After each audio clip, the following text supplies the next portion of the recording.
क्या आप चाहते हैं आपके कामों में कम से कम मिस्टेक्स हों, ज़्यादा से ज़्यादा एक्यूरेसी हो और एक्सीलेंस आए ताकि आपको कामयाबी मिले?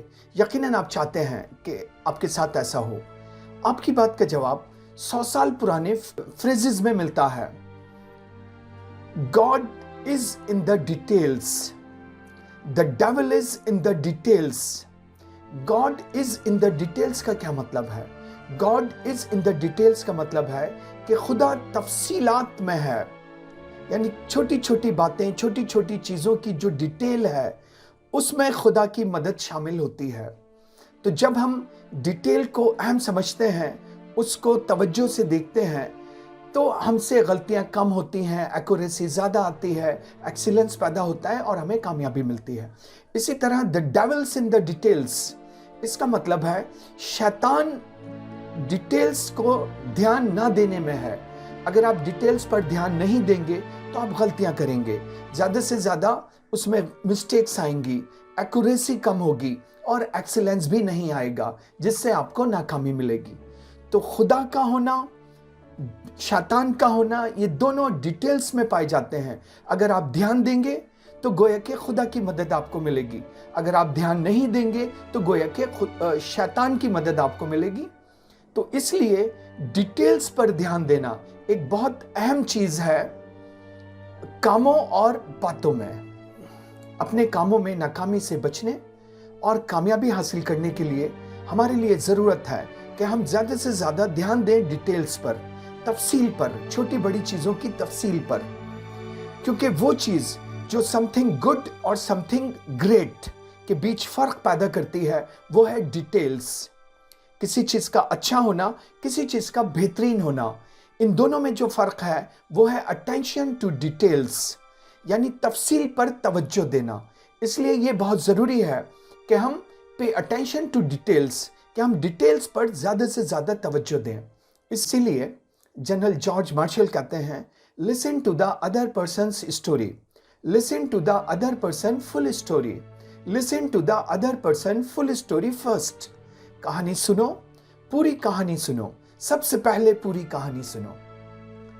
क्योंकि अगर हमारे पास पूरी डिटेल नहीं होगी तो हम गलत फैसला करेंगे जिसका हमें नुकसान होगा। हम कह सकते हैं इस मामले में, डिटेल के मामले में, हमारे पास ईगल आई ऑन डिटेल्स, बिल्कुल ईगल की तरह आंख हो हमारी। क्योंकि एनिमल किंगडम में सबसे ज़्यादा जो शार्पेस्ट आईज होती हैं वो ईगल की होती हैं। तो डिटेल के मामले में हमारी आंखें ईगल्स की तरह हो, ईगल्स आई ऑन डिटेल्स। कामों और चीज़ों की डिटेल्स पर ध्यान देने के कई तरीके हैं, कई मेथड्स हैं जो अपनाए जाते हैं। यहाँ मैं सिर्फ एक मेथड डिस्कस करूंगा और वो है चेकलिस्ट। चेकलिस्ट, चेकलिस्ट किसे कहते हैं? चेकलिस्ट एक ऐसी टू डू लिस्ट होती है जिसमें काम करने से पहले हम कामों की सारी डिटेल, छोटी बड़ी चीज़ों की डिटेल लिखते हैं कि क्या क्या करना है, कैसे कैसे करना है। तो चेकलिस्ट जो है बेसिकली वो हमारी डिटेल पर निगाह को बढ़ाती है। चेकलिस्ट बनाने के क्या फायदे हैं? चेकलिस्ट बनाने का एक फायदा ये कि स्ट्रेस कम होता है, हमारे ऊपर कामों का स्ट्रेस नहीं आता। एक दूसरा फायदा, चेकलिस्ट क्लैरिटी लाती है कि हमें क्या करना है, कैसे करना है।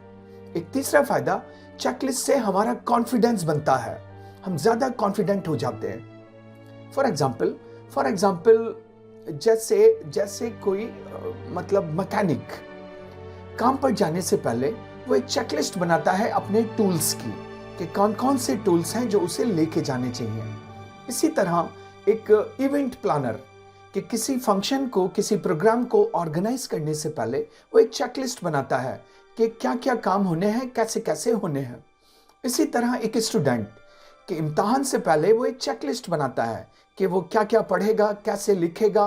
तो ये सारी चीज़ें वो चेकलिस्ट में डिटेल डिस्कस करता है। इसी तरह आप कह सकते हैं होम मेकर कि अगर वो कोई इनवाइट कर रहे हैं किसी को तो वो एक चेकलिस्ट बनाते हैं कि क्या क्या खाना होगा, क्या गिफ्ट होंगे, वगैरह वगैरह। तो कहने का मकसद यह है कि चेकलिस्ट डिटेल्स की स्किल्स को बढ़ाती है और चेकलिस्ट बनाने का फ़ायदा यह है कि हमारी अटेंशन टू डिटेल्स, इसकी स्किल्स बढ़ जाती हैं। ये स्किल्स बढ़ाई जाती हैं, बार बार प्रैक्टिस से आप इसे बढ़ा सकते हैं। तो जितना ज़्यादा हमारी डिटेल्स पर निगाह होगी, उतना ही अच्छा हमारा काम होगा, उसमें एक्सीलेंस लेवल आएगा और हमें ज़्यादा कामयाबी मिलेगी। तो याद रखें, चेकलिस्ट और डिटेल इसका बहुत गहरा रिश्ता है। तो पे अटेंशन टू डिटेल्स।